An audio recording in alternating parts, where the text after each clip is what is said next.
Juan Pablo me está mandando ahorita el link con el que podré conectar.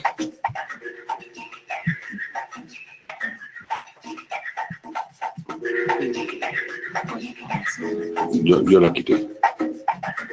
Venga.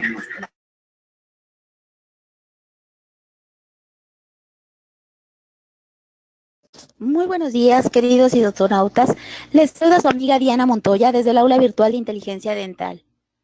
El día de hoy con una interesante conferencia patrocinada por nuestros queridos amigos de COA Internacional. Es un gusto para mí presentarles a Pablo Camarena. Muy buenos días, Pablo. ¿Nos escuchas? Sí, sí te escucho, Diana. ¿Ustedes me escuchan? Así es. Bienvenido, adelante. Dejo a los idonautas contigo. Gracias. Hola, buenos días a todos. Bueno, les agradecemos por estar aquí en esta sesión de Cartelera COA con nosotros. Bueno, es un placer para mí y para todo COA Internacional presentar al doctor Agustín Cerón. Me voy a permitir leer un poco de lo que es su currículum. Es endoperiodontólogo, primera generación EPI-UNAM y certificado 013 por el Consejo Mexicano de Periodoncia. Su vida académica, profesor titular y por oposición de periodontología en la UNAM, licenciatura y posgrado profesor y fundador y coordinador del posgrado en la Universidad Intercontinental durante 25 años. Fue también profesor titular en la Universidad del Ejército y Fuerza Aérea durante 10 años y fundador de la maestría de odontología integral en la UNITEC y recientemente profesor de medicina genómica en la Universidad de Anáhuac. Bueno, es un placer para nosotros tenerlo aquí, doctor. Gracias por acompañarnos en esta sesión de Cartelera COA y le cedo los micrófonos. Muchas gracias. Muy buenos días tengan todos ustedes. Es un placer recibirlos aquí en esta su casa desde la Ciudad de México para poder compartir en esta mañana algo de lo que ustedes saben que me gusta mucho hablar, sobre lo que es la prevención, sobre las formas en que tenemos que tener nueva visión dentro de nuestra práctica clínica, nuestra práctica profesional, porque los horizontes que vamos teniendo son muy diferentes.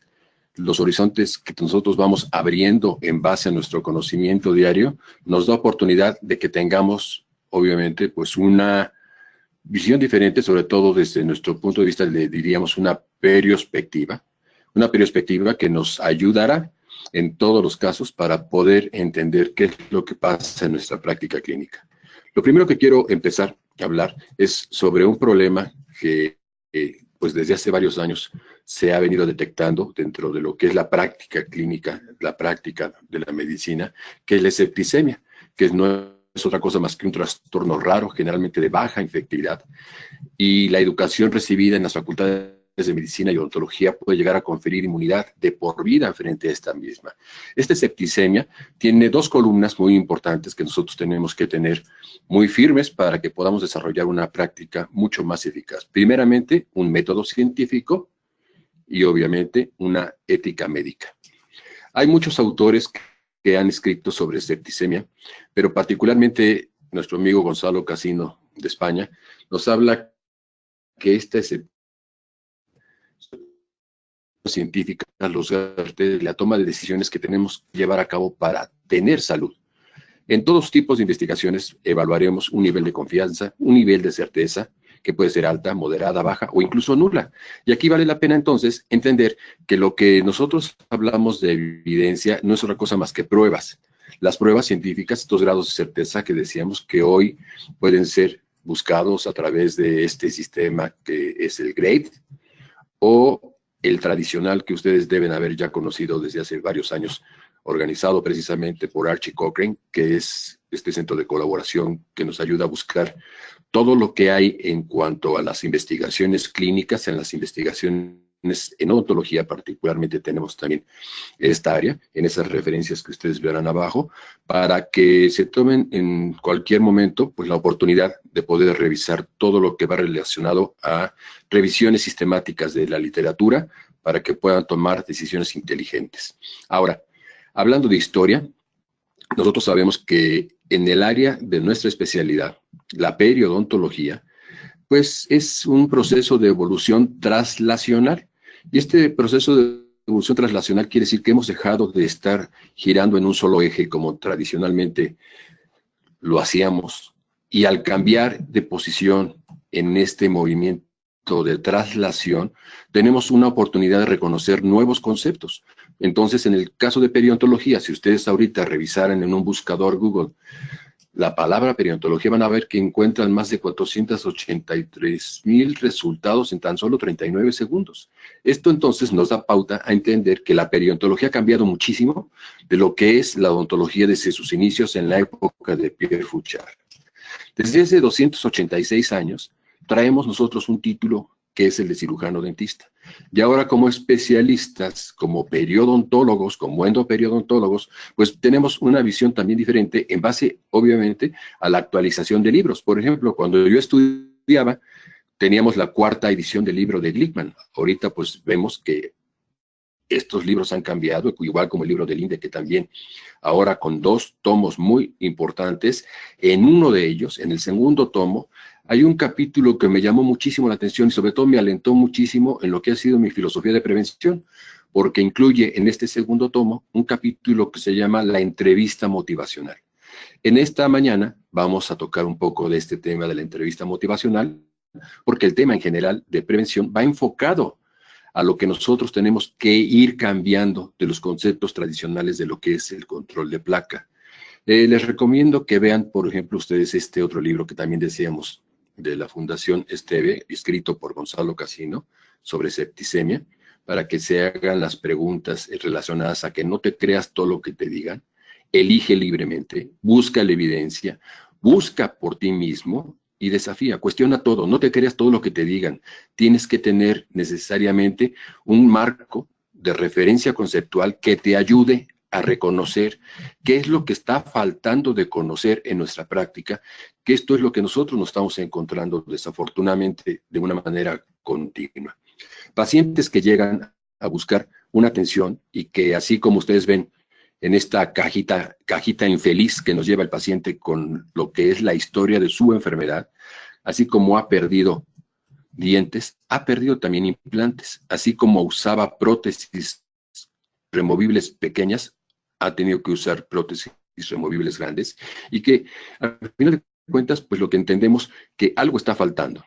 Y esta falta de conocimiento que nos lleva a que nosotros como dentistas veamos solamente dientes y no veamos que desafortunadamente bajo un perfil de susceptibilidad, un paciente que ha perdido dientes por periodontitis tiene un alto riesgo de perder implantes por perimplantitis.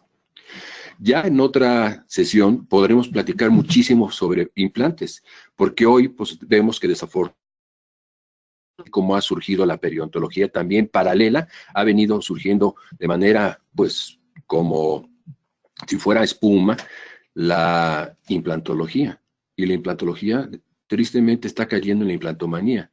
Yo estoy seguro que los dientes es el reto, conservar los dientes es el reto de cualquier odontólogo preparado. Pero si un paciente perdió los dientes, hay que tener también las condiciones para ayudarle a prevenir que no pierda los implantes. Dicho de otra manera, lo que le pasó a un diente le va a pasar a los demás.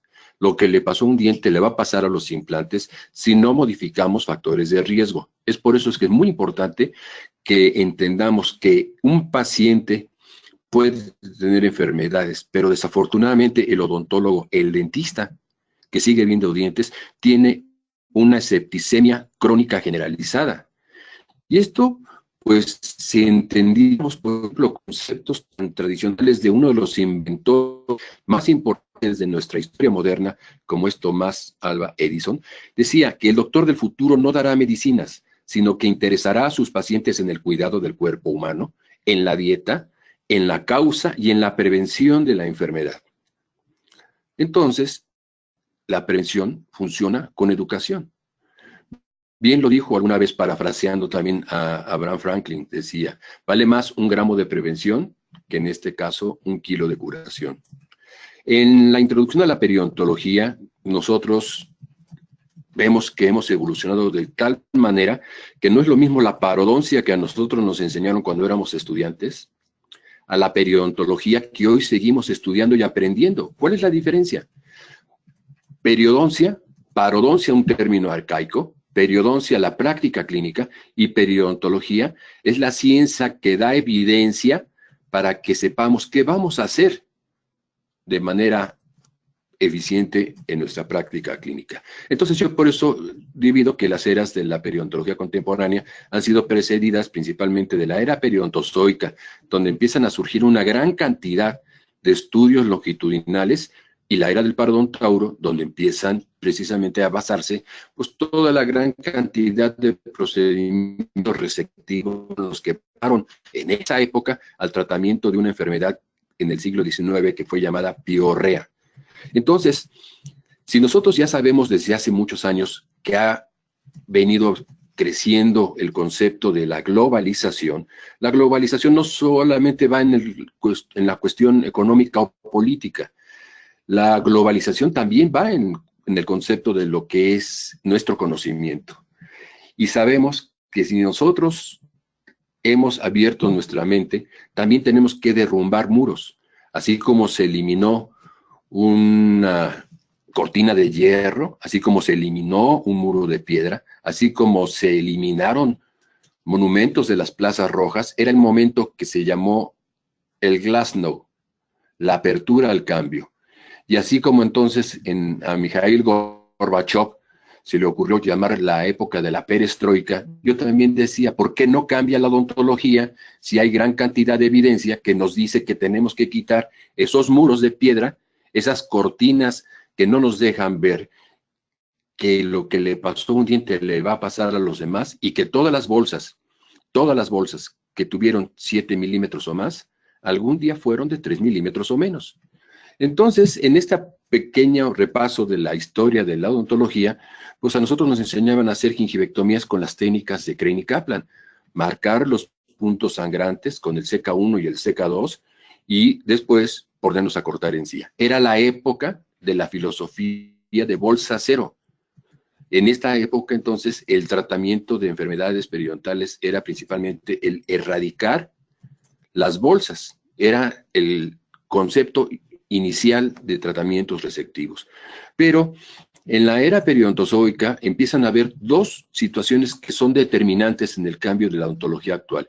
Y esto es entonces cuando Harold Lowe, haciendo precisamente un análisis de lo que es tradicionalmente la relación causa y efecto, demuestra que la placa tiene que ver con el inicio de la gingivitis. ¿Qué quiere decir esto?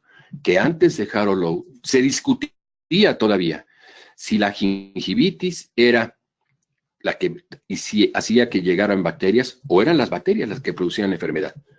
Entonces, con este estudio que se llamó gingivitis experimental en el hombre, lo hizo con sus alumnos y demostró que los alumnos sanos, cuando suspenden sus hábitos de higiene, empiezan a acumular placa y al paso de los días empiezan a desarrollar gingivitis. Pero después fue cuando Ranvier, en 1966, se le ocurre convocar a todos los científicos más importantes en el área de la periodontología, porque él fue precisamente el que hizo esta gran marcaje entre la práctica clínica de la periodoncia y la práctica evidencia clínica, de la periodontología. Entonces hicieron estudios longitudinales, pues empezaron obviamente como los de Michigan, como los de Gotemburgo, los de Nebraska, Loma Linda, Minnesota, y ahí entonces empezaron a comparar qué era mejor, si hacer un raspado o hacer un curetaje, si hacer una gingivectomía o hacer un colgajo convencional, o incluso Ranfior en 1974 modificó el colgajo tradicional de Whitman, que le llamó el colgajo de Whitman modificado. Era un colgajo ya enfocado a lo que tenía que ser una mínima invasión, un colgajo totalmente enfocado a tener que evidenciar cuál es la profundidad que tenemos en las bolsas periodontales para que podamos nosotros definir qué procedimiento hacer. Es decir, bolsas poco profundas son accesibles. Bolsas muy profundas, perdemos visibilidad y perdemos acceso. Y por lo tanto ellos demostraron que en bolsas mayores de 5 milímetros, cuando no hacíamos un colgajo, teníamos hasta 80% o más porcentajes de dejar cálculos residuales. Entonces, Ranfior empezó a hacer estos estudios longitudinales y convocó para que se hicieran todos estos que mencionaba, y esta es la referencia precisamente del estudio de Harold Lowe, donde pueden ver que en el día cero, cuando los chicos, los jóvenes estudiantes empezaron a dejar de cepillarse los dientes, empezó a acumularse la placa, y al paso de 3 semanas, de 21 días, todos los que acumularon placa desarrollaron gingivitis. Esto fue lo primero que demostró. Pero hay algo más importante también que se demuestra aquí, que la gingivitis es reversible. Y al ser reversible la gingivitis, lo que se tuvo que hacer únicamente es volver a tomar los hábitos de higiene y hacer una profilaxis. Ya vamos a hablar más adelante de lo que es hoy en día una profilaxis. Y al disminuir entonces con esta limpieza en casa y con una profilaxis a las bacterias acumuladas en tan solo 21 días, se logró eliminar en poco más de una semana toda la gingivitis. En este mismo estudio, Harold Lowe vio algo también muy importante, que es de lo que vamos a hablar hoy, que desde el día 0 hasta el día 21, todos tenían bacterias. La boca siempre tiene bacterias, pero principalmente las que él encontraba eran cocos y bastones gram positivos. Conforme fueron pasando los días, algunos y después todos presentaron una flora filamentosa, y después de los 7 días, algunos y después todos presentaron incluso espiroquetas. Ahora, esto es lo que se llama la sucesión bacteriana. La sucesión bacteriana entonces empieza a reconocerse desde 1965. Y con ello nosotros, si recordamos los antecedentes de nuestra historia, la Escuela de Baltimore, que fue la primera escuela de odontología en el mundo, fundada en 1840, su primer director, Champion Harris, decía: el esmalte debe mantenerse libre de pigmentaciones y el cepillado no debe usarse sin un dentífrico 3 a 4 veces al día. Si ustedes se fijan, Champion Harris hablaba de pigmentaciones. No se hablaba de bacterias, solamente se hablaba de pigmentaciones.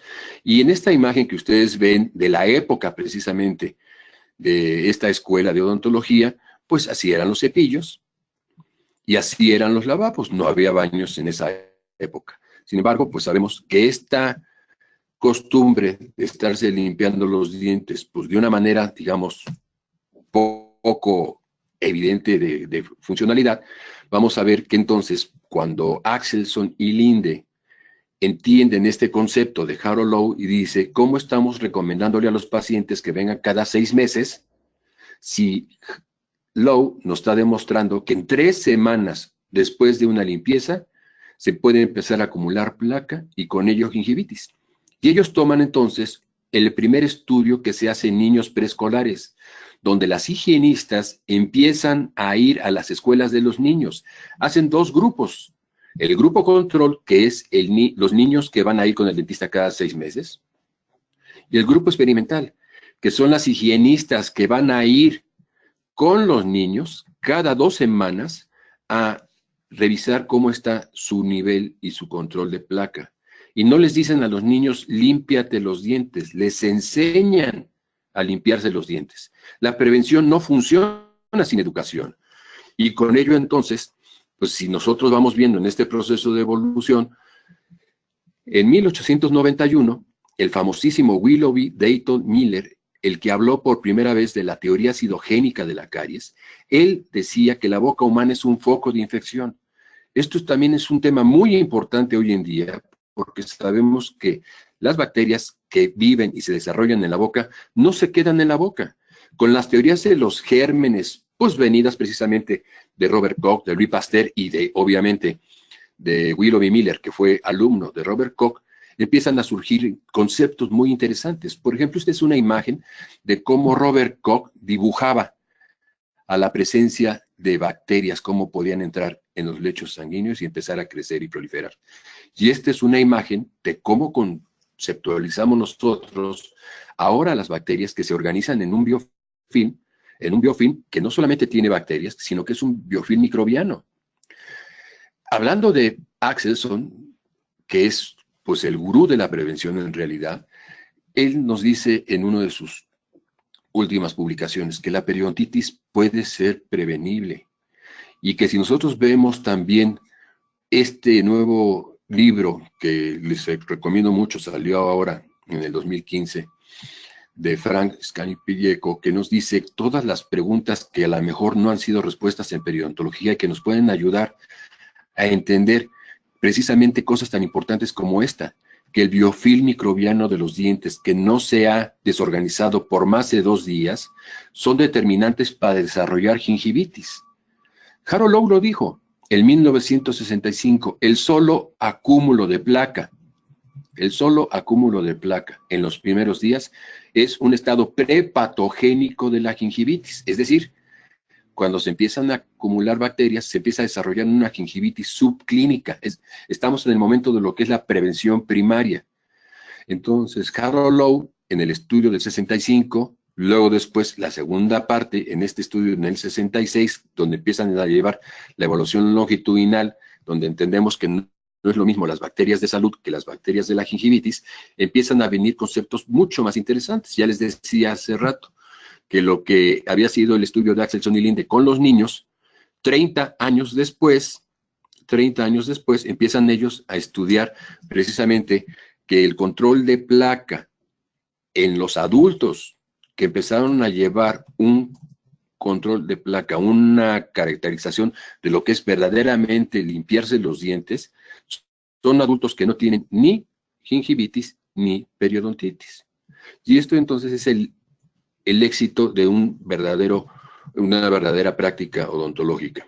En el mismo artículo nos dice que el biofilm se forma y permanece en la superficie de los dientes, es principal factor etiológico de las caries y enfermedades periodontales.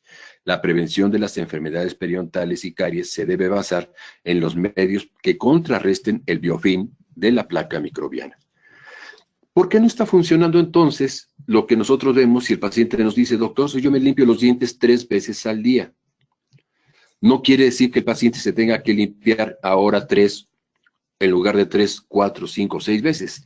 No es lo que el paciente hace, sino cómo lo hace. ¿Por qué no está funcionando este binomio de pasta y cepillo si tiene ya pues tantos años de estarse recomendando como un método de limpieza y vemos que desafortunadamente los pacientes pues siguen perdiendo dientes? Entonces, vemos que de la era de los descubrimientos estamos llegando a la era de las aplicaciones. Antes los dentistas se anunciaban como extracciones sin dolor. En el siglo XIX, pues sabemos que es cuando tuvimos el advenimiento de la anestesia, cuando llegaron los rayos X, cuando empezó la teoría de los gérmenes y sobre todo cuando se empezó a utilizar la centenaria amalgama. En el siglo XX, pues Borden diseñó el primer equipo de alta velocidad, que es el E-Rotor. Vinieron las resinas, vinieron los adhesivos, pero también, muy importante, surgieron las evidencias. Entonces, con el workshop del 66, después vino el workshop del 77, después el workshop del 89, después del 89, pues han venido una gran cantidad de workshops, y ahorita vamos a ver algunos de ellos que incluso en Europa, pues ya vamos en el número 12. En el siglo XXI, en nuestro siglo, pues el advenimiento de todo lo que es la práctica con las relaciones de 3D, con la práctica digital, hoy podemos hacer planeaciones en odontología para hacer una restauración o incluso para colocar un implante, pero también tenemos bioingeniería, pero también tenemos genómica y también tenemos proteómica que analizar para poder entender mucho mejor lo que es la susceptibilidad y lo que es la patogenia de las enfermedades. Entonces, del siglo XIX, con los postulados desde los de Robert Koch, postulados como los de G.B. Black, a las experiencias basadas precisamente con lo que se empezó a creer. Y cuando entonces dice, ¿por qué estamos trabajando con este procedimiento si no tenemos ninguna evidencia?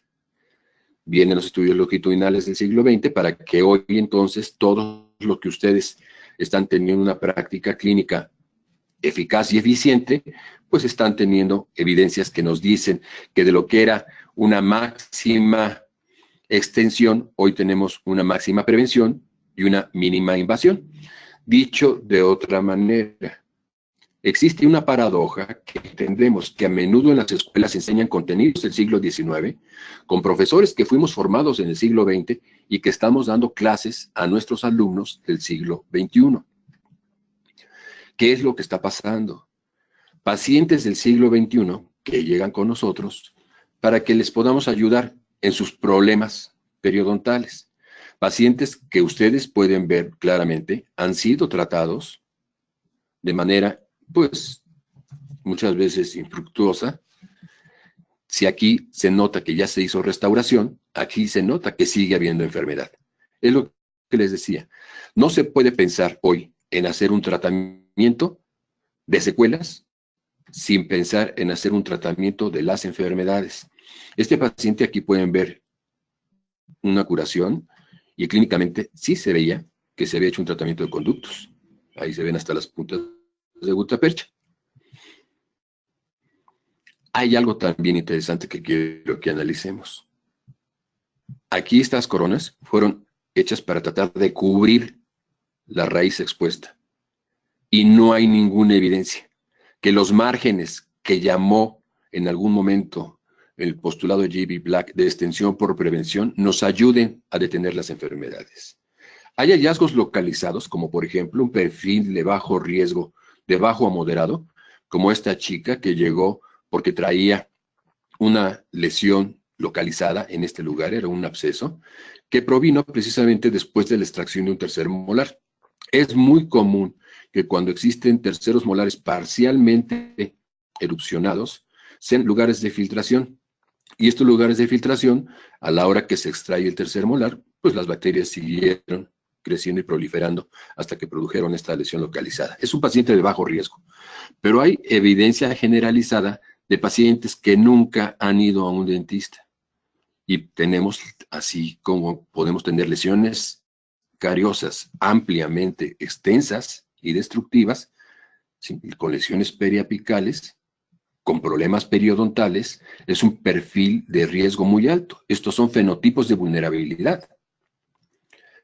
Y hay negligencia basada en la evidencia, porque hay pacientes que demuestran que ya fueron alguna vez con un dentista que les hizo tratamientos de operatoria dental, incluso aquí trataron de salvar un diente haciendo un tratamiento de conductos, pero no salvaron ni el diente ni la dentición. El paciente siguió perdiendo dientes. Por eso, repito, hoja,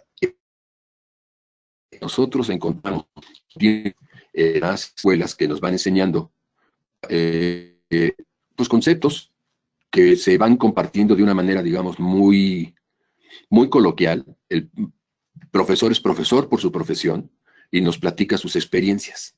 Y esto nos lleva a entender que tenemos que tener una clara diferenciación entre lo que es la experiencia y lo que es la evidencia. Hay profesores, hay maestros que nos pueden decir, es que esto es lo que funciona en mis manos, es que esto es lo que yo aprendí y me enseñaron mis maestros y esto es lo que yo sigo haciendo a lo largo de los años. Y les repito, lo que a mí me enseñaron en la escuela hace 36, 37 años, no hay nada de lo que hoy me hayan enseñado que esté haciendo hoy en día, más que prevención. Pero vamos a hablar más adelante de lo que la prevención que me enseñaron a la prevención que hemos aprendido. Pero entonces, ¿qué es importante? ¿Solamente la experiencia o también la evidencia?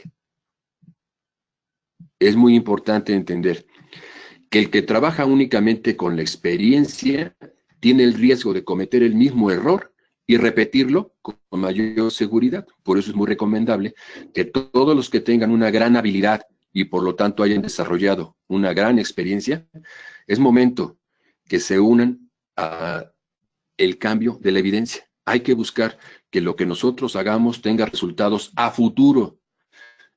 Ya no tenemos que casarnos con los viejos paradigmas y decir, esto no lo puedes ver, porque antes a quien quería estudiar un libro lo podían quemar.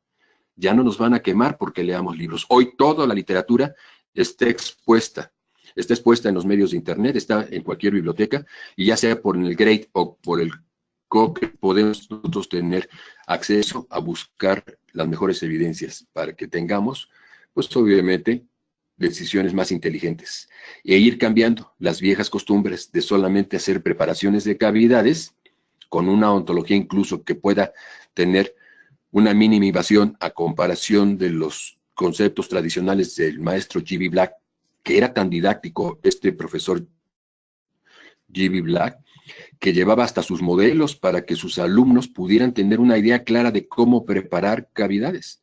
Entonces, en este cambio, pues, tratamiento de las secuelas, tradicionalmente, vemos a muchos de nuestros pacientes, pues, que siguen llegando con la odontología tradicional, odontología que desafortunadamente sigue siendo odontología de repetición, una odontología en la cual, pues, aunque se hagan, yo les digo más claramente, la odontología de cavidades chiquitas, la odontología de mínima invasión es tener una máxima preservación, una máxima prevención. Y a diferencia de hacer tratamiento de las secuelas, hay que hacer realmente un tratamiento de las enfermedades. Si no hacemos nosotros un tratamiento de las enfermedades, repito, lo que le pasó a un diente le va a pasar a los demás. Una amalgama, primera clase, se hará amalgama segunda clase. Una amalgama EOD puede terminar con una incrustación. Un tratamiento de una incrustación puede llevar, pues al final de cuentas, un tratamiento de conductos. Y si ustedes visualizan que a este paciente que le han hecho tratamiento de secuelas, es muy claro, es muy notorio la presencia y la evidencia de placa. Placa, que es un concepto acuñado en el siglo XIX. El concepto de placa, cuando se acuñó en el siglo XIX, se refería precisamente a los microorganismos que se adhieren sobre la superficie de los dientes, y que Leon Williams decía que abajo de esa placa había desmineralización. Y G.B. Black, un profesor muy estudioso, decía, es una placa gelatinosa microbiana.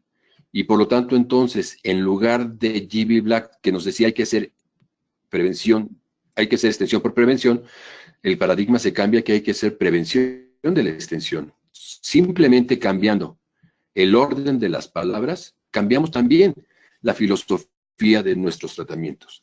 Y así vamos cambiando de lo que son los hitos a lo que son los mitos. Los hitos es lo que hace cambiar de lo que hacíamos antes, hacerlo por un camino o con un horizonte diferente. A diferencia que los mitos son los que se convierten en dogmas y nos dejan repitiendo las mismas cosas, creyendo que nuestra experiencia era lo único que valía. Siendo así, de las premisas que nosotros tengamos, tenemos que tomar las verdades, las creencias y, por lo tanto, el nuevo conocimiento. Vean ustedes esto. Si nosotros repasáramos un poco lo que ha sido de estos mitos y los hitos, de la era de los descubrimientos a la era de las aplicaciones, pues, ¿cómo eran los teléfonos en la casa de nuestros abuelos? ¿Cómo eran los teléfonos en la casa de nuestros padres? Aquellos famosos teléfonos de baquelita. O incluso, ¿cómo fue nuestro primer teléfono celular? Aquí, normalmente, en vivo, me gusta mucho hacer una pregunta. Y pregúntense, o respóndanse ustedes mismos, ¿quién fue el descubridor del teléfono? ¿Ustedes saben quién fue el primer descubridor del teléfono? ¿No saben? Algunos dirán Graham Bell, En la escuela nos enseñaban que Graham Bell había sido el descubridor del teléfono. Pues debo decirles que hay un error. El verdadero descubridor del teléfono fue Antonio Santi Giuseppe Meucci. Y esto fue una resolución en el 11 de junio del 2002, que fue publicado en la Cámara de Representantes de los Estados Unidos, que reconocen que Meucci fue realmente el descubridor del teléfono. Sin embargo, quien lo patentó fue Graham Bell. Y Graham Bell decía esta frase: a veces nos paramos tanto tiempo a contemplar una puerta que se cierra, que vemos demasiado tarde otra puerta que se abre. ¿Cómo han ido cambiando entonces las tecnologías? Hace 10 años, poco más de 10 años, no teníamos teléfonos celulares como el iPhone. Y entonces, cuando hoy los teléfonos, los famosos smartphones, cuando llega un paciente a nuestro consultorio, lo primero que le decimos: déjeme bajarle una aplicación para que en su smartphone pueda tener una guía de cómo limpiarse los dientes mejor.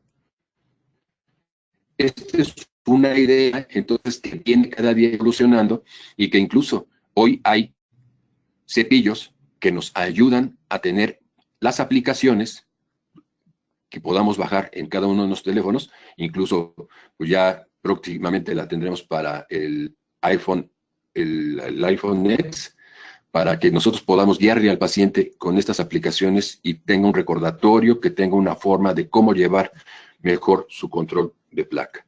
Ahora, si nosotros hablamos de prevención, tenemos que forzosamente tomar de referencia lo que Lieber y Clark nos enseñaron en relación a la prevención primaria, secundaria y terciaria. Y nos decían: hay un periodo prepatogénico y hay un periodo patogénico. En un periodo prepatogénico, donde es inespecífico, hay simplemente acúmulo de placa. Y nosotros le decimos al paciente: límpiate los dientes. Así como decimos: come frutas y verduras, ¿sí? Lávate las manos después de ir al baño, tiende tu cama. Son fomento de la salud. Específico es decirle al paciente: no solamente límpiate los dientes, es elimina placa. Elimina las bacterias, que si no las eliminas de manera específica, las bacterias puedan crecer en los lugares. Porque las bacterias es como el polvo. Donde yo dejo de sacudir se forma polvo, donde yo dejo de cepillar se forman bacterias. Y esta analogía entonces es que el paciente tiene que entender que si nosotros no le explicamos en dónde tiene riesgo de desarrollar bacterias, en tan solo 3 semanas después que le hagamos una limpieza, en ese lugar, en la cara distal del segundo molar o en la cara lingual del primer molar, va a tener placa y en 21 días gingivitis. Y si tiene factores de riesgo, es factible que empiece a desarrollarse una periodontitis.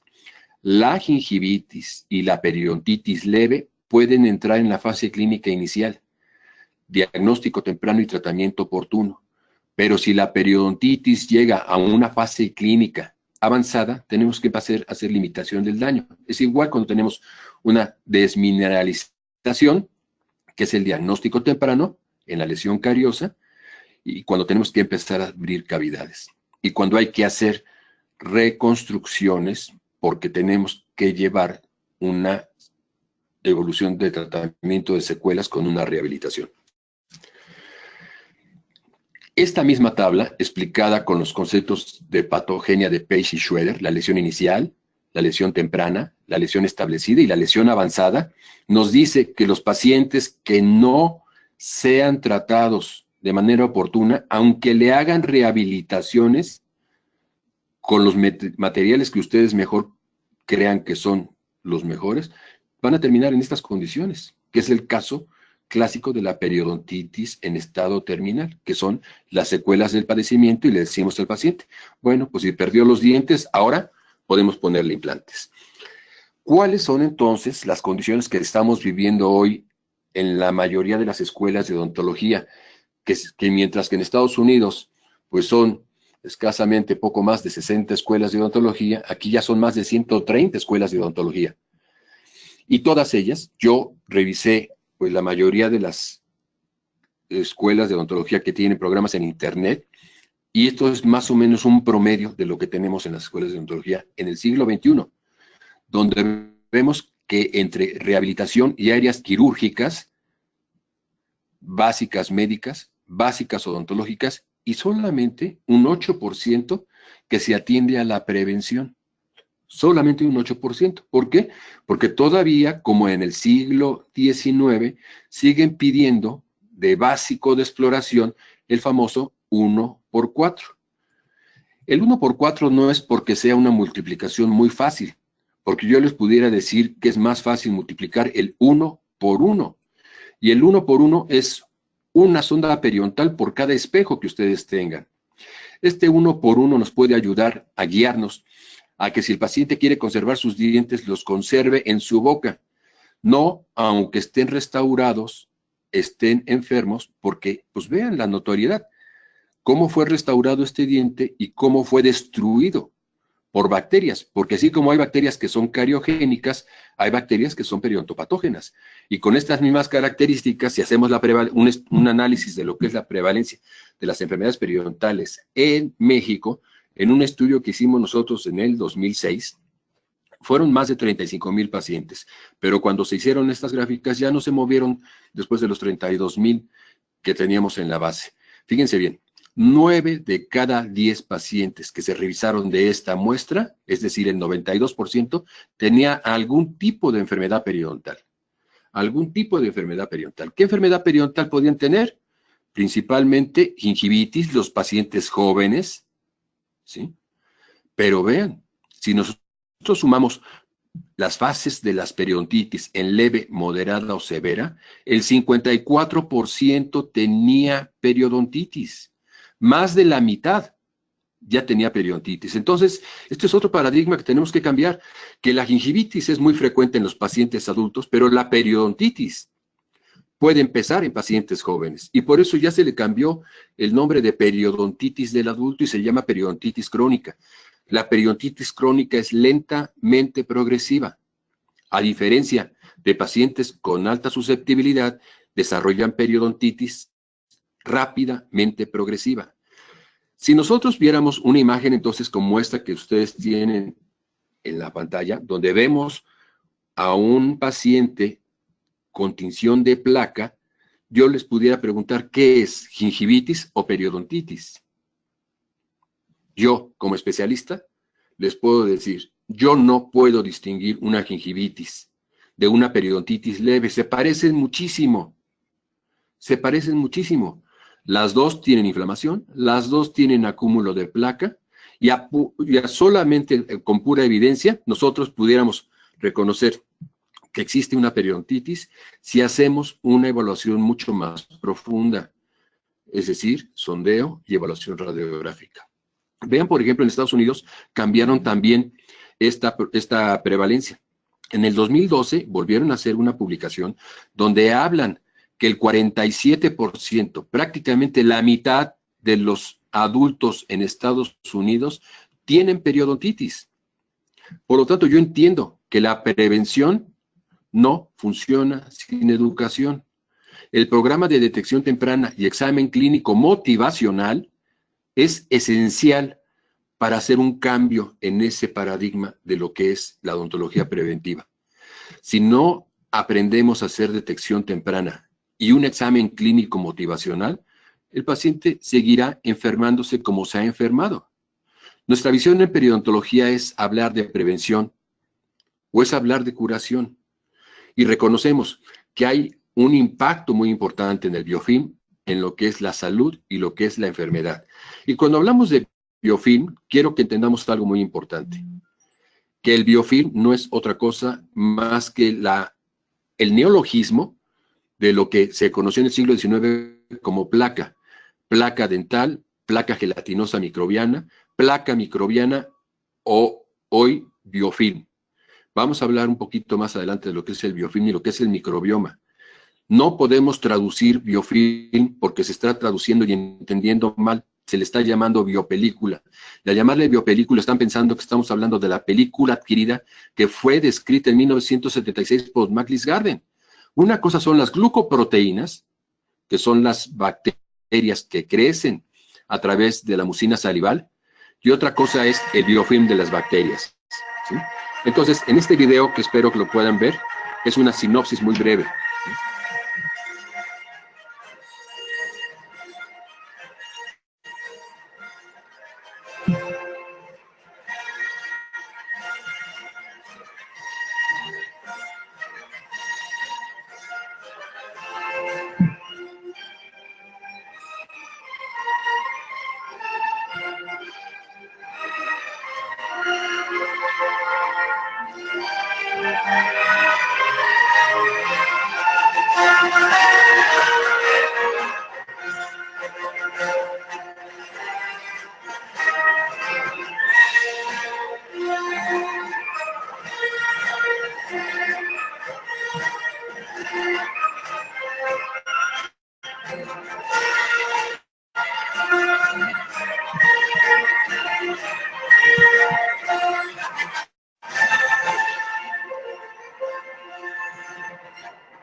Bien, el Internet no nos ayuda mucho para ver el video. ¿Cómo están? Pero quiero que vayan básicamente tomando esta referencia. Que nosotros cuando dejamos que las bacterias se acumulen, no solamente se forman placas, estas bacterias se organizan. Y estas bacterias al organizarse van siendo selectivas. Y al ser selectivas, van determinando quiénes van a formar parte de esta colonia. ¿Sí? Esta colonia que tradicionalmente pues, nos han dicho, límpiate los dientes con pasta y con cepillo. Y hoy en esta guerra de las bacterias les diríamos también que el hilo esté contigo. Pero, ¿qué está pasando también en relación al concepto del cepillo, la pasta y ahora con el hilo? En el 11º Workshop Europeo de Periodontología que se desarrolló en el 2014, nos dice que el hilo dental no es efectivo en los casos de periodontitis y que en estos casos de periodontitis es preferible el cepillado interdental, de acuerdo a las nuevas guías de este workshop. Vamos a ver entonces que la odontología del futuro es hablar precisamente de lo que va a pasar, lo que existirá o sucederá en un tiempo posterior al presente. Esto es hablar precisamente de futuro. Pero cuando hablamos de futuro también hablamos de lo que es tener visión. Y visión no es ponernos unos lentes de aumento o trabajar con un microscopio. El tener visión es saber hacia dónde vamos. Y el tener visión es saber qué va a pasar. Y no podemos pensar que en la odontología del siglo XXI nos llegarán pacientes en estas condiciones pidiéndoles que les revisemos un chip que les está doliendo o que les quitemos un chip para cambiarle por un chip donde apretemos solamente un botón y cambiemos nuestra inteligencia. Porque lo que estamos nosotros realmente viviendo es nuestro futuro. Cuando veíamos el futuro tan lejano, entendíamos que las cosas podían evolucionar. Pero también cuando el destino nos alcance es cuando sabemos que la boca está llena de bacterias. No solamente en nuestra boca, en la boca donde hay buena temperatura, buena alimentación, buena humedad, es el medio idóneo para que crezca cualquier bicho. Y estas bacterias, como todo ser vivo, irá formando familias, irá formando colonias, y lo que es peor, irán formando desechos. Estos desechos, hoy sabemos que las bacterias, cuando empiezan a formar estos epítopos, que son precisamente microfilamentos en los cuales las bacterias empiezan a comunicar, empiezan a transferir señales a las mismas células epiteliales. Hoy sabemos que los procesos patogénicos inician desde el contacto de las bacterias con las células epiteliales. Y por eso ese concepto de placa dentobacteriana lo hemos dejado de usar porque las bacterias tienen contacto no solamente con el diente, donde no hay posibilidad de que haya una respuesta celular, pero sí con el epitelio y con los tejidos conectivos, porque hoy sabemos que las bacterias que empiezan a organizarse en un biofilm pueden, una, evadir los mecanismos de defensa y lo que es peor, invadir epitelio o tejido conectivo. ¿Cómo se forma un biofilm? Vamos a ver en este video, aunque transcurra un poquito lento, vamos a ver cómo se van haciendo esta organización de bacterias.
los ojos ven lo que la mente sabe.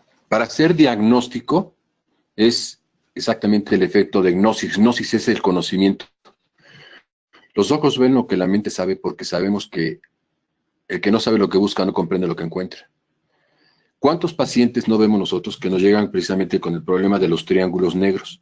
Estos triángulos negros, cuando hacemos nosotros un sondeo, es la clara evidencia de la profundidad sondeable, es decir, de la pérdida de inserción, de la pérdida ósea.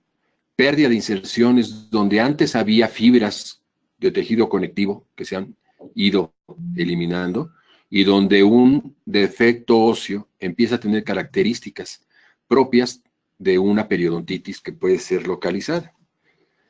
Por eso decíamos que el hilo dental puede ser ineficaz en estos lugares, porque el hilo dental puede limpiar en algunos de estos rincones, pero nunca va a poder limpiar en donde nosotros no hemos detectado que están desarrollándose estas bacterias.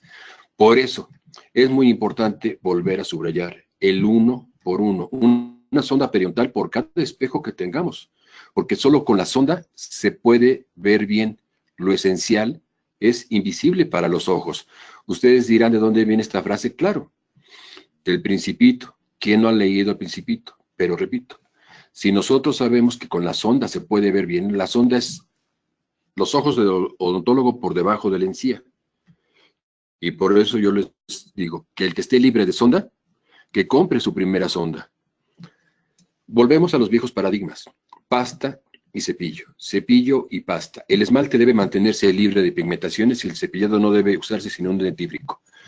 ¿Cómo eran las limpiezas que se hacían entonces cuando se recomendaba este principio? Así eran los estuches de profilaxis.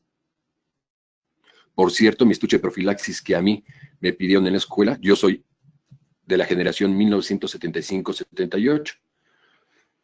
Y en esa época que nos pidieron el estuche de profilaxis, debo decirles que nunca más lo volví a usar. Los instrumentos que hoy utilizamos para hacer profilaxis son tan diferentes a los que nos hacían comprar en 1935 y tan diferentes a los que se usaban en el siglo XIX. Eran muy parecidos a estos. La diferencia, pues, que estos traían mangos de marfil. Así eran las pastas de dientes y pues así eran las profilaxis. Ahora, lo más importante es de que volvamos a tomar relación de estos viejos paradigmas. Si nosotros le seguimos diciendo a tus pacientes, límpiate tus dientes después de cada comida, el paciente cree que lo que tiene que limpiar es comida. Y si la boca ya no le sabe a comida, cree que los dientes están limpios. Cepilla tus dientes 3 veces al día. No quiere decir que si los cepilla 4 o 6 sea mejor. Ya decíamos, no es lo que haces, sino cómo lo haces. Esto de visita a tu dentista cada 6 meses fue lo primero que se hizo en las revisiones de los estudios longitudinales del 66 y demostraron que no hay ninguna evidencia, ninguna, que un paciente que tenga riesgo va a tener posibilidades de mantener sus dientes a largo plazo si va con su dentista cada 6 meses. Y el dentista que solamente vea dientes y no haga sondeos, es muy seguro que lo que le pasa a un diente le va a pasar a los demás, como los casos que hemos visto. Ahora, esto de que a todos tus pacientes les haces profilaxis es un error también, porque tenemos que entender que la profilaxis es un concepto de prevención.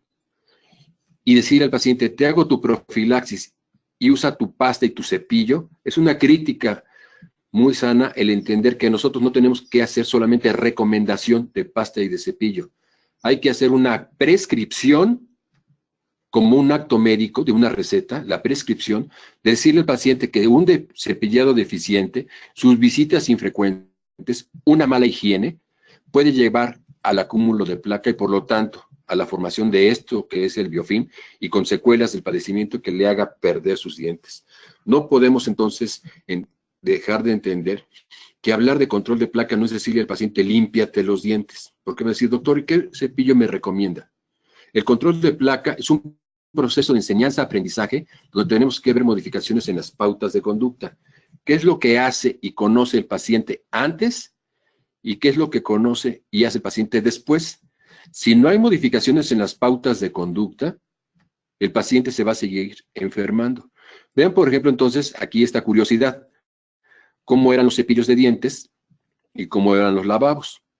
En este cepillo de dientes, vean del tamaño de un iPhone con el tamaño de los cepillos. Vamos a hacer un análisis rápidamente de que primero el paciente usa mucho más los teléfonos móviles que los cepillos. Y hay un estudio también muy interesante que dice que hay mucho más contaminación en los teléfonos celulares que muchas veces que en los cepillos. Los cepillos dentales, el cepillo tradicional que conocemos, sabemos que en 1780 Addis fue precisamente el primero que diseñó un cepillo con características de las cerdas tradicionales con pelos. Pero fue precisamente hasta 1935 cuando Wallace Carter definió lo que era realmente un nuevo polímero en el cual se pudo desarrollar las cerdas de nylon. Vean qué curiosidad, me encontré con el primer cepillo eléctrico motorizado, que decía que mientras nos rasurábamos nos podíamos cepillar los dientes. Aquí o nos rasurábamos mal y nos cortamos, pero definitivamente muy mal nos íbamos a cepillar los dientes. Los cepillos de dientes fueron evolucionando como las épocas de los primeros cepillos con cerdas de nylon, ¿sí? Ahí por 1938 es cuando se hizo la primera patente de estos cepillos de cerdas de nylon. Incluso se vendían ahora en una cápsula de cristal para tratar de fomentar que los cepillos estuvieran con menos contaminación. Pero hay una publicación clásica, tradicional, de un famoso periodoncista, que su hijo también fue periodoncista. Leonard Hirschfeld fue hijo de Isador Hirschfeld, que escribió, es una de las personas que más ha escrito sobre lo que es el cepillo de dientes, sus usos y también sus abusos. Es una publicación tan importante porque empezaba a hablar sobre lo importante que es el tener una buena técnica para limpiar los dientes y el reconocer las limitaciones entre un tipo de cepillo con otro tipo de cepillo o un tipo de cerdas con otro tipo de cerdas para tener mejor control en la eliminación de bacterias. Todo esto es, a final de cuentas, un proceso de evolución, pero también es un proceso de revolución y donde podemos entender que si es factible que el cepillo manual funcione, debo decirles que sí. Hay muchas evidencias que nos dicen que los cepillos manuales pueden funcionar, pero ¿cuál es mejor? ¿Un cepillo duro o un cepillo blando? Las evidencias nos dicen que un cepillo duro y un cepillo blando pueden eliminar placa, pero un cepillo duro mal utilizado tiene más potencial de daño que un cepillo blando cuando tiene una mejor condición de técnica de cepillado. Ahora, un cepillo eléctrico y un cepillo manual, pues tienen ciertas diferencias también en cuanto a sus procedimientos. Ya veremos más adelante, sobre todo los quiero invitar a los que están en Guadalajara para que este próximo fin de semana, el sábado, vean esta presentación en vivo con los videos y con todo lo que nosotros no vamos a poder presentar en esta mañana, pero repasemos rápidamente para ir terminando lo que es una profilaxis.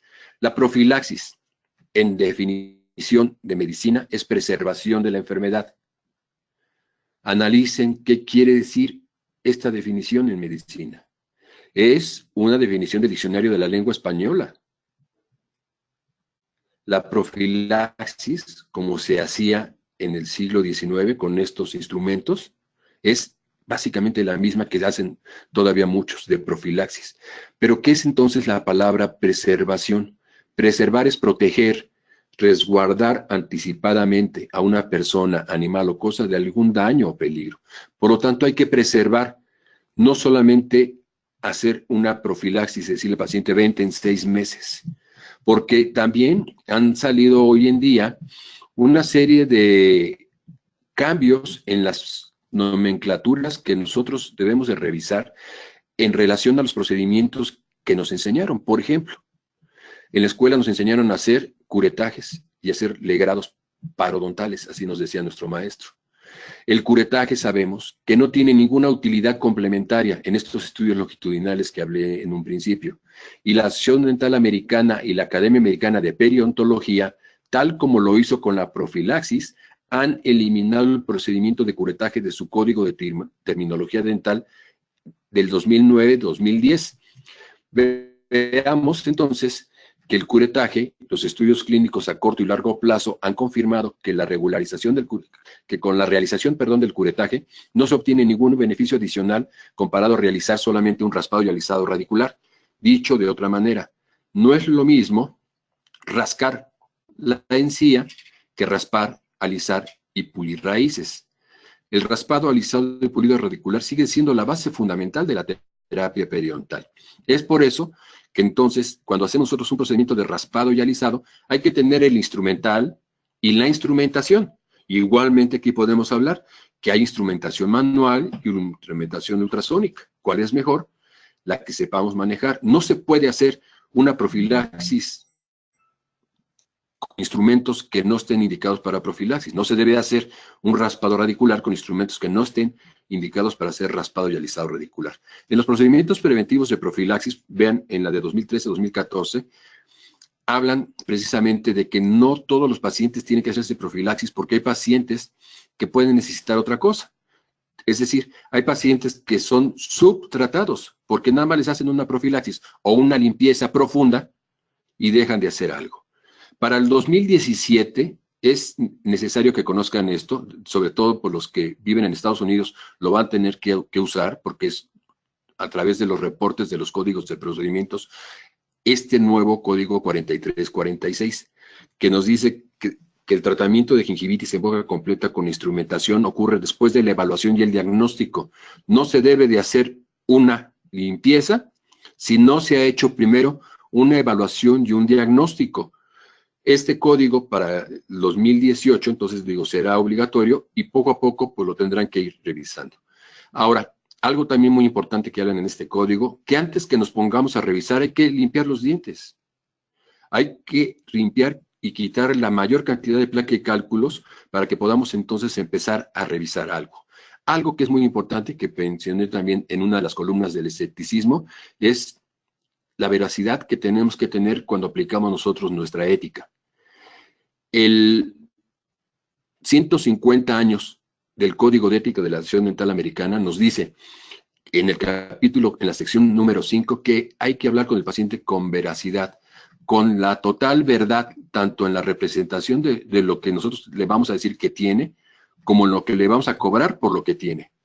Es muy común que nosotros veamos que la ética tiene que ir precedida como un acto médico.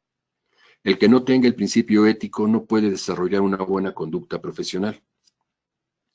Entonces, para ir terminando, esto simplemente es para que veamos cómo lo muestran precisamente este nuevo código. El código, decíamos que es 4346, se tiene que realizar en presencia de inflamación gingival cuando no hay pérdida de inserción.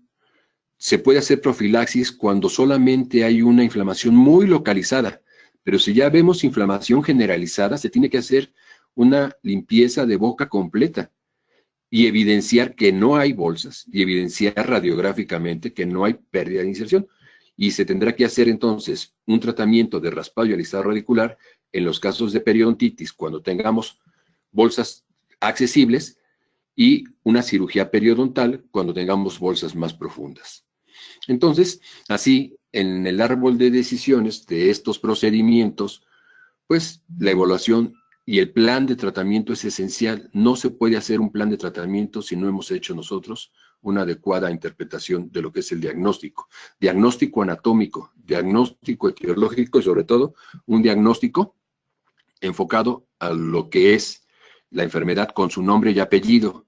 No es lo mismo tratar una periodontitis que tratar una gingivitis. No es lo mismo tratar una periodontitis leve que una periodontitis severa.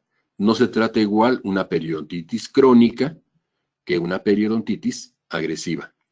Entonces, pues como ustedes deberán de entender, en estos nuevos códigos de inflamación gingival, este código 4346, que si lo pueden poner ustedes en su buscador, van a encontrar muy rápido cualquiera de las formas para que lo puedan revisar en forma detallada.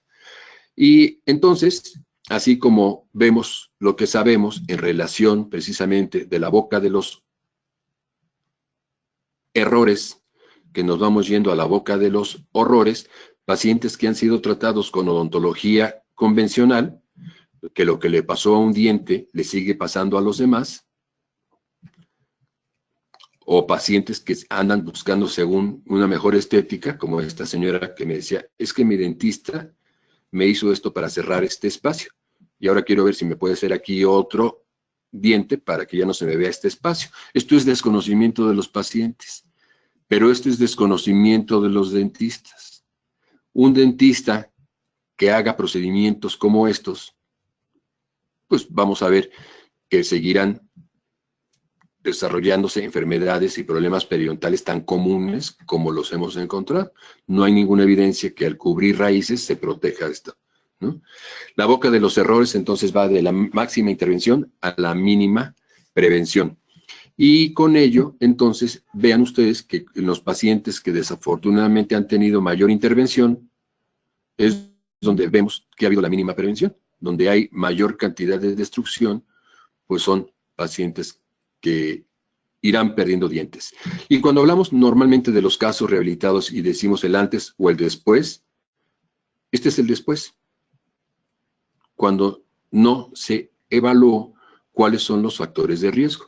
Factores de riesgo que pueden estar relacionados a través de genes de susceptibilidad, factores de riesgo que pueden estar relacionados con un microbioma, que son microorganismos que forman un biofilm, y que estos microorganismos cuando se meten en las zonas subgingivales, toxifican a través de los lipopolisacáridos y que van haciendo que se pierda inserción.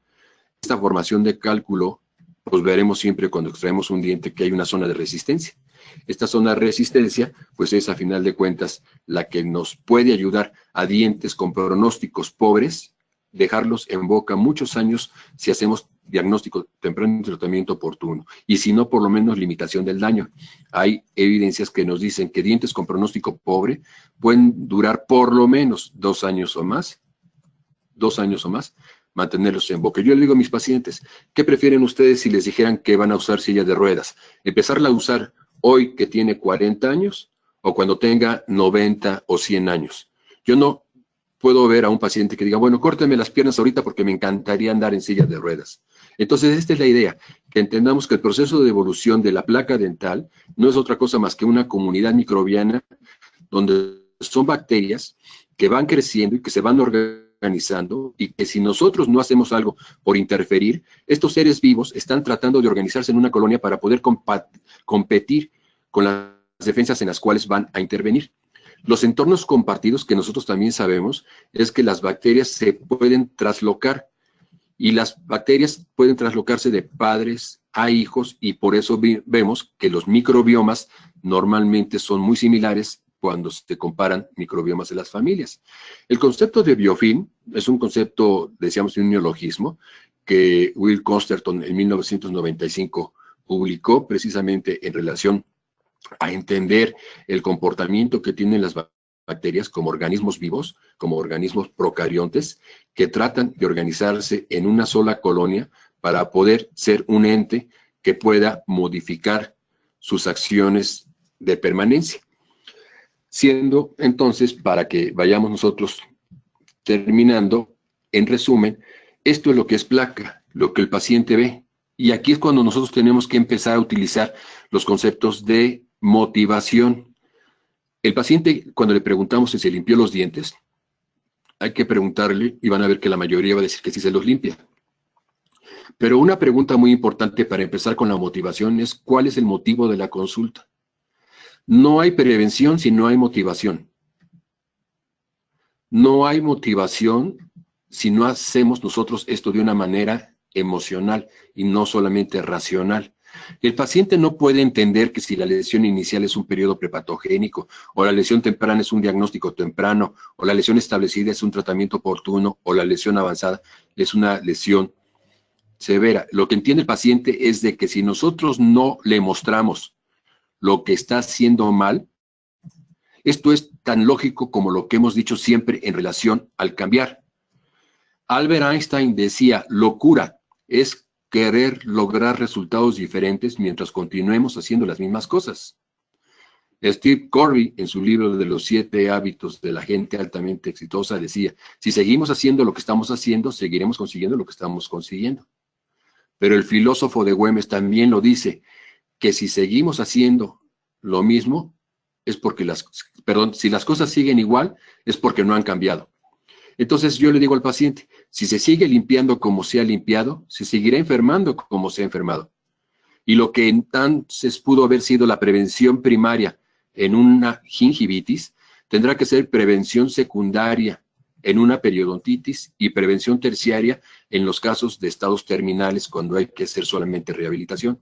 La placa es, por lo tanto, es un biofilm y el paciente, entonces, si no entiende lo que es la evidencia de presencia de enfermedad, el sangrado de la encía es un foco rojo que nos está alertando que la encía está enferma y hay que entender que el paciente tiene que aprender por qué y cómo limpiarse los dientes. ¿Por qué? Pues porque simplemente las bacterias donde el paciente se limpie, pues podrá barrer bacterias, pero hay lugares donde las bacterias no limpian y si limpian, entre más organizado esté un biofilm, es mucho más difícil de combatir. El biofilm se elimina mucho mejor si nosotros podemos tener características de deshacerlo, de desorganizar esta estructura, porque las bacterias, entonces, al estar tan organizadas, es muy común que se queden en las mismas cerdas de los cepillos, y literalmente las cerdas seguirán siendo cerdas con esta contaminación bacteriana. El hilo seguirá siendo un hilo contaminado con esta organización bacteriana. Acuérdense que las bacterias han formado estos crecimientos, estos epítopes, estas patitas en las cuales se van uniendo, y así como nos decían en las primeras fases de organización de la placa o del biofilm subgingival, que van formando una forma como de fueran unos granos de maíz, en una mazorca de maíz, también estas bacterias se empiezan a organizar en todos los lugares en donde no limpiamos. El concepto europeo de periodontología, también en este número 11 decíamos lo del hilo dental, que no es efectivo, que es preferible el cepillado interdental, pero el cepillado interdental igual, a la hora que nosotros limpiamos el espacio interdental, donde hay biofilm, se quedan estas bacterias. Por eso, entonces, hay que ir viendo cuáles son las formas en las cuales podemos evitar de que estos microorganismos sigan contaminando. Y para parte final, simplemente hacer un repaso de lo que fue un estudio que hicieron, probablemente ustedes vieron este famoso programa de los Mythbusters, donde hicieron un análisis y encontraron que en las cerdas de los cepillos se podían encontrar enterococos fecalis. Entonces ellos hicieron un estudio y empezaron a cepillarse los dientes con cepillos que estaban fuera del baño. Y después vieron cepillos que estaban dentro del baño. ¿Y cuál fue la conclusión? Que cepillos que estaban tanto dentro del baño como fuera del baño podían encontrarse enterococos fecalis. Entonces, sabemos que dentro de la susceptibilidad a las enfermedades periodontales y la resistencia de los microorganismos, el enterococo fecalis se encuentra en la biofilm, y así como se encuentra en una periodontitis, también se puede encontrar en una endodontitis. Las teorías de contaminación pueden ser variadas, pero principalmente lo curioso es cuando nosotros vemos que el paciente, cuando dice que se limpia los dientes, pues vemos el cepillo y vemos que puede ser un cepillo que está contaminado, es un cepillo que no tiene las características propias de poder entender sobre los efectos. Y bien, entonces yo siento que con esta parte, para que dejemos un pequeño espacio para lo que son las preguntas, estoy seguro que vamos a tener una segunda parte para que sigamos viendo después qué sigue, cómo vamos a llevar a cabo, final de cuentas, paso a paso, esta entrevista motivacional, esta prevención estratégica, en base precisamente al cambio de este paradigma, de que no es solamente límpiate los dientes 3 veces al día ni ve al dentista cada 6 meses. Hay que ir teniendo condiciones de entender que estamos trabajando en una boca totalmente contaminada y que los pacientes cuando están muy enfermos requieren tratamientos muy extremos. A diferencia de los pacientes que tengan un buen control o una baja susceptibilidad, pues con una limpieza, con una profilaxis, cuando no haya enfermedad, bastará para preservar la salud y preservar la dentición. Entonces, si nosotros tenemos ahora el espacio para que podamos abrirlo para las preguntas, pues con mucho gusto ahorita podemos platicar. Entonces, Diana, si tomamos preguntas, no sé si ahorita nuestro auditorio quiera Siempre pregunten todo lo que quieran, yo solamente contesto lo que sé.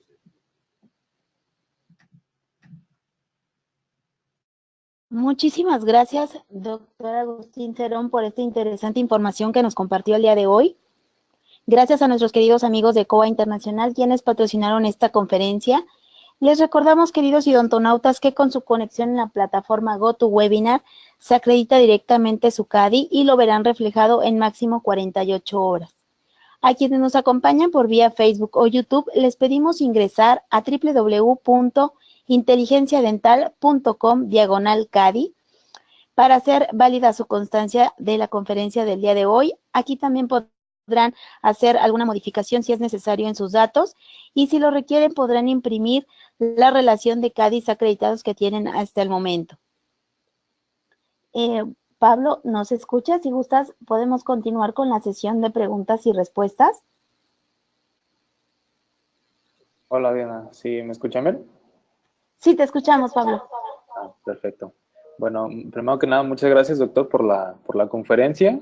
Vamos a leer algunas preguntas. Bueno, aquí estábamos viendo que tiene muchísimos saludos. Tiene de la VM Plantel Querétaro, que le mandan saludos de Tijuana. Tiene saludos desde Hidalgo, Ecuador y varias otras partes. Aquí tengo una pregunta. La doctora Gabriela Toral pregunta, ¿las técnicas de cepillado también han sufrido cambios para facilitar la educación del paciente?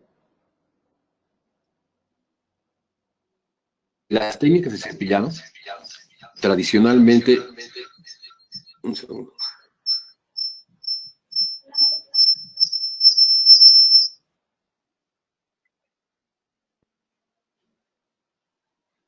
La técnica de Whitman modificado, la técnica de Bass probablemente pues es la que más seguimos nosotros recomendando por la intención específica de limpiar bacterias en un surco. Pero sabemos que las bacterias, primeramente, cuando se organizan y son bacterias supragingivales, con estas técnicas pueden ser fácilmente barridas. Pero repito, no es solamente el decirle al paciente, límpiate los dientes con una técnica de Bass o límpiate los dientes con una técnica de Cerón. La mejor técnica que se puede desarrollar es la que el paciente sepa que lo que tiene que limpiar son bacterias. Y las bacterias, si no son visibles, no son entendibles. Las bacterias son microscópicas, no las vemos a simple vista. Por eso entonces la mejor técnica que nosotros recomendamos a todos nuestros pacientes es utilizar soluciones reveladoras. Y el paciente entonces cuando nos dice que se limpió los dientes y le demostramos que donde no se limpió, decíamos la analogía, donde dejamos de sacudir se forma polvo, donde dejamos de cepillar se forman bacterias. La educación es enseñar al paciente en dónde tiene que sacudir, dónde tiene que barrer mejor. Ahora, si quiere usar un cepillo, recuerden lo que les dije, un cepillo blando o mediano tiene menor potencial de daño. La limpieza no debe ser solamente de dientes. Un cepillo que ustedes puedan tocar sus labios y no lastime es un cepillo que puede tocar la encía y no se va a lastimar. No es la fuerza, sino la consistencia en que nosotros hagamos remoción de estas bacterias. Y entonces por eso recomiendo que la mejor técnica vaya precedida de una solución reveladora y después con un cepillo que sea corto, que sea de textura mediana a suave, puede desorganizar a las bacterias cuando están apenas organizándose. Las evidencias nos dicen que las bacterias en 48 horas pueden desorganizarse muy bien con un cepillo de dientes. Y ustedes pueden entonces seleccionar un cepillo que tenga características propias de que el paciente vaya limpiando zona por zona. En la segunda parte que demos de este webinar, vamos a ver las grandes diferencias in vivo de los estudios que se han hecho cuando se trabaja con cepillos manuales en eliminación de biofilm o con cepillos eléctricos en eliminación del biofilm. Hay cepillos eléctricos que pueden eliminar el biofilm de una forma, pero los cepillos sónicos pueden eliminar el biofilm de una manera mucho más activa porque los movimientos oscilatorios que tienen son precisamente los que tienen la capacidad de disgregar esta organización de microorganismos que se han adherido de una manera muy firme en este concepto de biofilm. Entonces, la técnica es personalizada. Cada paciente le tiene que enseñar cómo hacerle para que lo haga mejor. Esto es parte también de la odontología actual, de la medicina actual que se llama medicina personalizada. Cada paciente requiere un tratamiento. No pongamos una técnica para todos. Es como querer hacer profilaxis a todos. Unos requieren profilaxis, otros requieren raspado coronal, otros requieren raspado realizado radicular, otros requieren cirugía. Pero unos requieren técnicas para la cara lingual, otros requieren técnicas para las caras distales o los molares en las caras vestibulares, donde los mejillas, donde los carrillos no les dejan ver. Entonces sí, es una técnica para cada paciente.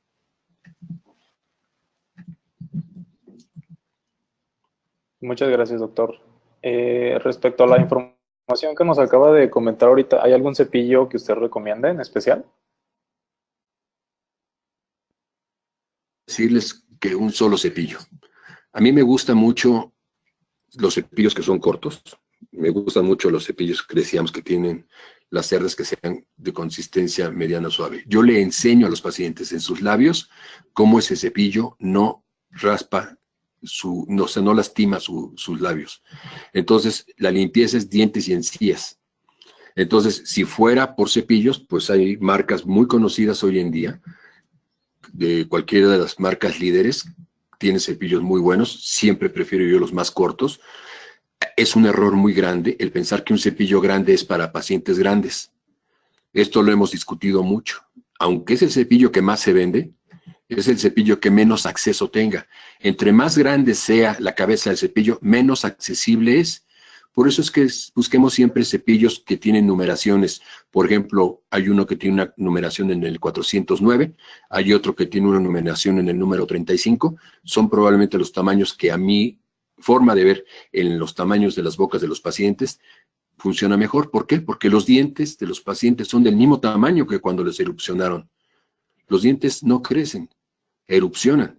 Y con esta erupción, pues los cepillos no necesariamente tienen que ser cepillos grandes para adultos y cepillos chicos para niños. Porque muchos pacientes me dicen, ay doctor, pero este está muy chiquito, este es como para mi hijo. Dije, no, los dientes son del mismo tamaño que cuando usted tenía la edad de su hijo. Entonces hay que cuidarlos, hay que limpiarlos y cada espacio, cepillo, en los espacios cerrados, hilo dental, en los espacios abiertos, cepillo interproximal, y hay cepillos de muchos tamaños interproximales. Y si me dijeran entonces después de cepillos, que si son eléctricos, si son manuales, hay cepillos eléctricos que pueden medir la fuerza, pero hay cepillos sónicos que pueden, con la fuerza ya graduada, ir vibrando. Y lo que repito en esto, porque muchos pacientes me dicen, es que yo me limpio los dientes con este cepillo, y llevan sus cepillos eléctricos o sus cepillos sónicos y no lo saben usar. Los quieren usar como si fueran un cepillo manual. Y un cepillo eléctrico y un cepillo sónico tiene también una técnica donde se va limpiando precisamente dientes por diente. No como si nos estuviéramos barriendo la boca como si fuera una escoba o como si fuera un cepillo convencional. Cada cepillo tiene una forma de usarse. Así como decíamos con los instrumentos. Hay que tener instrumental o instrumentación, hay que tener el cepillo y el cepillado para cada uno de los casos que nosotros tengamos en nuestros pacientes.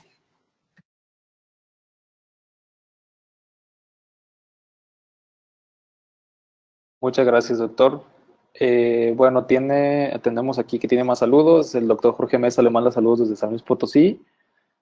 Aquí tengo otra pregunta de la doctora María Edna Julieta Jiménez.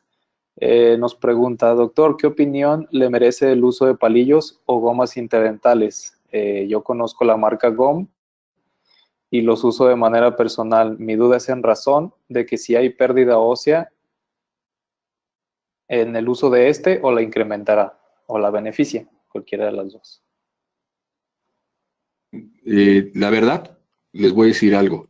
El uso de los palillos interdentales, no estoy hablando de los palillos de las quesadillas con que hicieron las quesadillas, estoy hablando de los palillos de bálsamo de naranjo, que han existido desde hace muchísimos años y que incluso en el estudio de gingivitis experimental de 1965, Harold Lowe los utilizó para remover placa interdental. Les decía a los alumnos, utilicen estos palillos de bálsamo de naranjo para eliminar. Ya después salieron pues, las puntas de goma. Yo a todos mis pacientes les recomiendo las puntas de goma. Las puntas de goma son no solamente para estimular la encía, ayudan perfectamente a desorganizar microorganismos, como si estuviéramos nosotros dibujando, queriéndonos limpiar entre la uña y el dedo. Así le vamos enseñando a usar la goma para limpiarse entre el margen de diente y encía.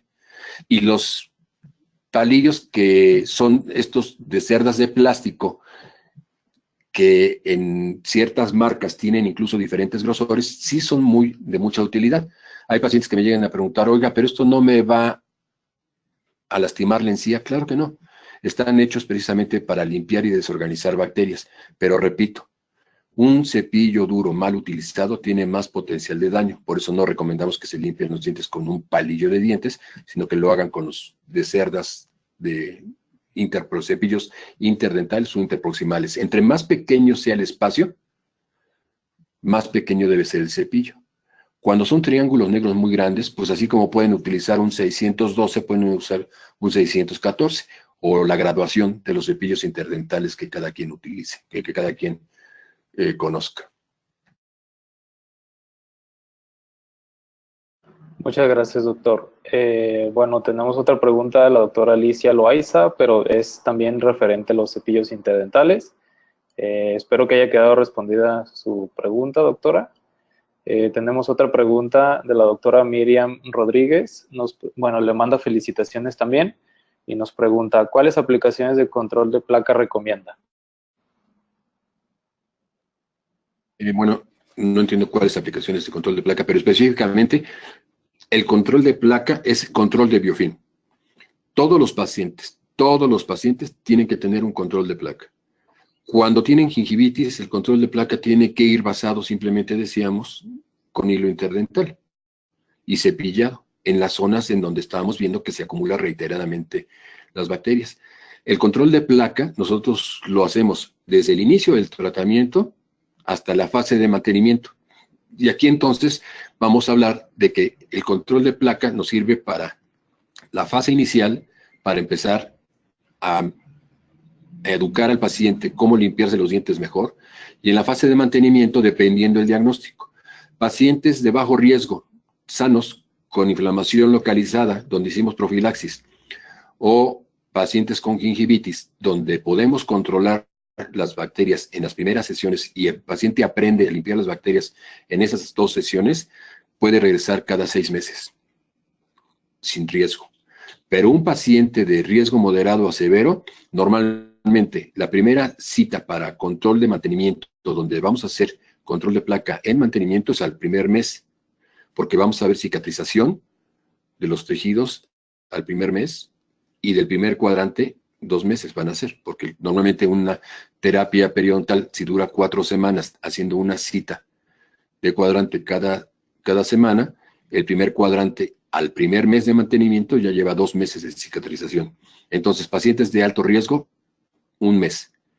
Si va bien en ese mes, los programamos a los 3 meses. Si va bien en esos 3 meses, lo programamos a los 4 meses. Pero si no va bien en ese primer mes, lo regresamos al otro mes. El paciente tiene que entender que entre mejor mantenimiento tenga, mejores condiciones va a tener de poder conservar sus dientes. Y yo no quiero hablar de manera personal y decir que esto es lo que a mí funciona, sino que es la evidencia, que tenemos pacientes de más de 35 años que ya no han perdido dientes desde que están en terapias de mantenimiento.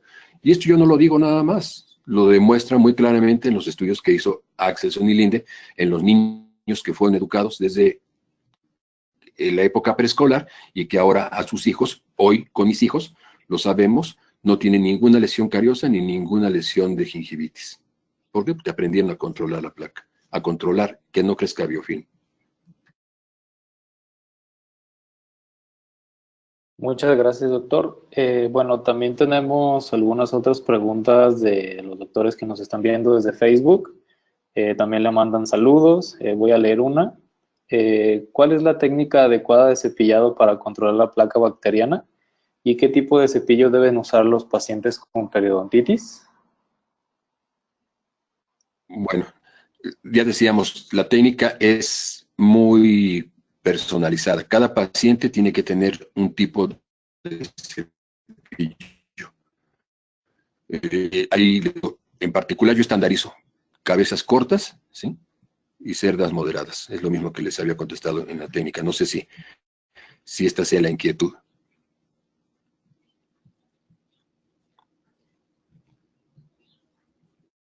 Muchas gracias, doctor. Bueno, voy a leer otra pregunta de la doctora María Graciela González.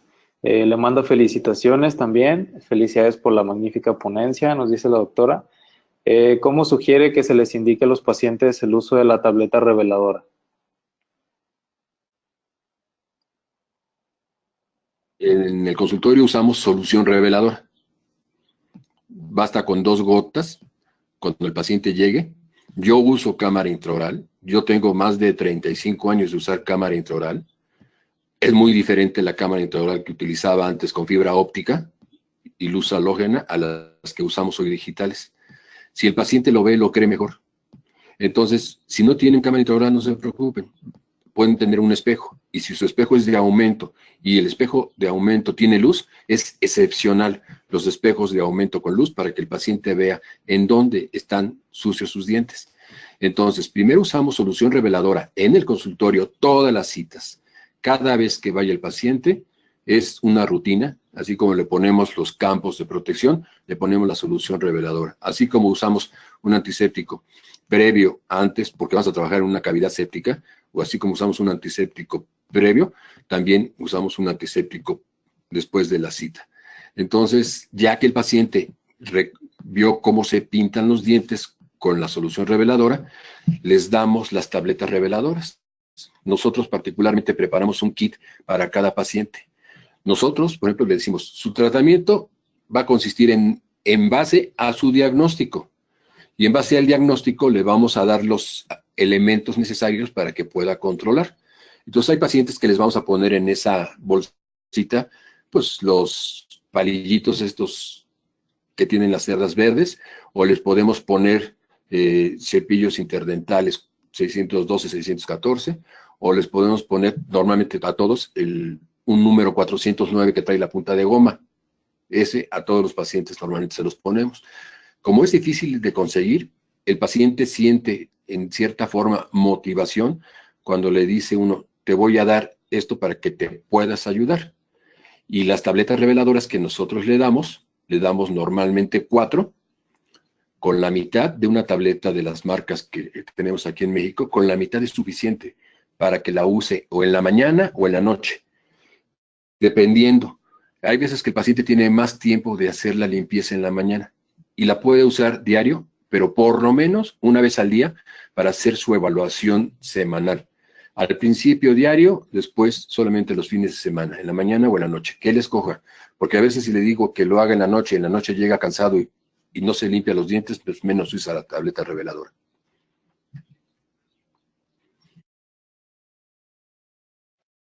Muchas gracias, doctor. La doctora María Graciela nos hizo otra pregunta. Doctor, ¿tiene alguna experiencia con pacientes que son vegetarianos si su acúmulo de sarro es el mismo? Desde luego. Es curioso, las bacterias que se organizan en el biofilm son bacterias cromógenas. Si estamos hablando de solución reveladora, sabemos que una tableta reveladora va a teñir el biofilm. Colorantes de pastel, que antes, cuando no teníamos tabletas reveladoras, usamos colorante de pastel y usábamos colorante de pastel, de los que vienen en el súper.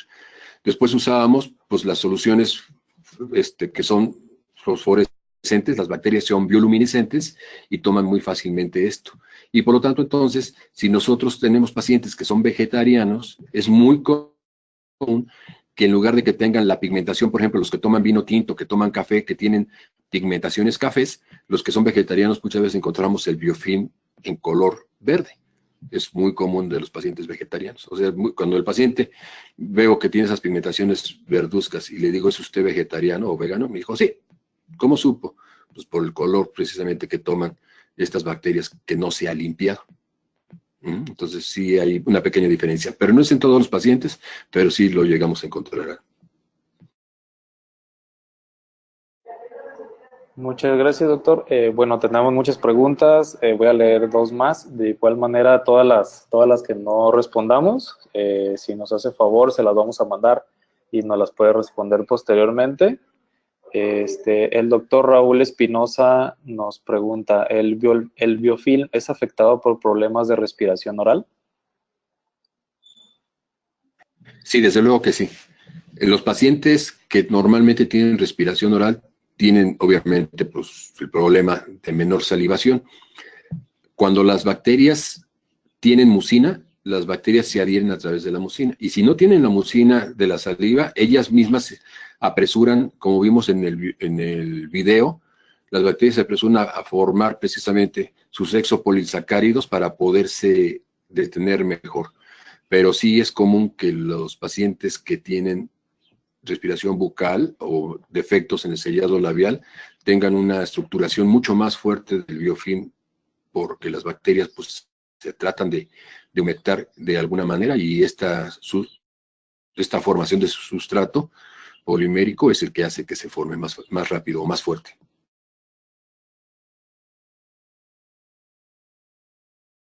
Muchas gracias, doctor. Bueno, como comentaba, voy a proceder a leer una última pregunta. Ya nos está comiendo un poquito el tiempo. La doctora Marcia Guadalupe nos pregunta, ¿qué puedo recomendar a mi paciente para mantener limpio su cepillo dental después de usarlo? Que los pacientes cuando tienen una gran cantidad de biofilm, el cepillo se queda sucio.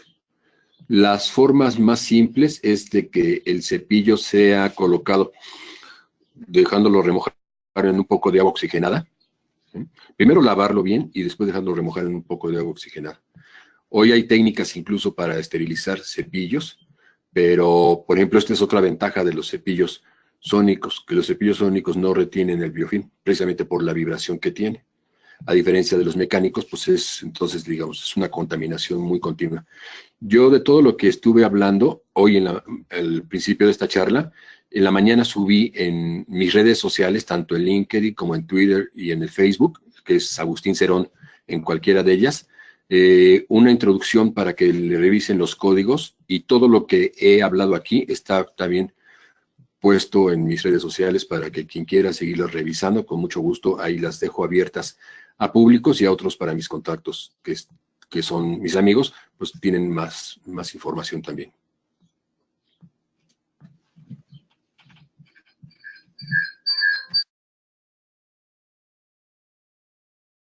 Muchas gracias, doctor, por la información. Bueno, ya tenemos el tiempo encima. Les agradezco a todos por haber asistido a esta conferencia. Bueno, las preguntas que nos faltaron por responder, con gusto se las mandaremos al doctor para que posteriormente nos pueda ayudar con eso. Doctor, no sé si quiera dar algunas palabras de despedida para la audiencia. Una frase que a mí me gusta mucho cuando me dice los pacientes doctor. Y doctor, debemos sentirnos orgullosos, los que tengan el grado académico, la verdad que muchas felicidades, pero todos los pacientes cuando nos digan doctor es porque están confiando en que podemos cuidar su salud. Y la palabra doctor es la palabra de dosher, deriva del dosher. Dosher es el que educa y el que enseña, el que tiene el juramento de enseñar, no solamente al hijo del maestro, sino a todos sus pacientes. Yo por eso les digo que lo más importante de ser doctor es enseñar a sus pacientes a no enfermarse, enseñar a sus pacientes a ser pacientes sanos. Muchas gracias.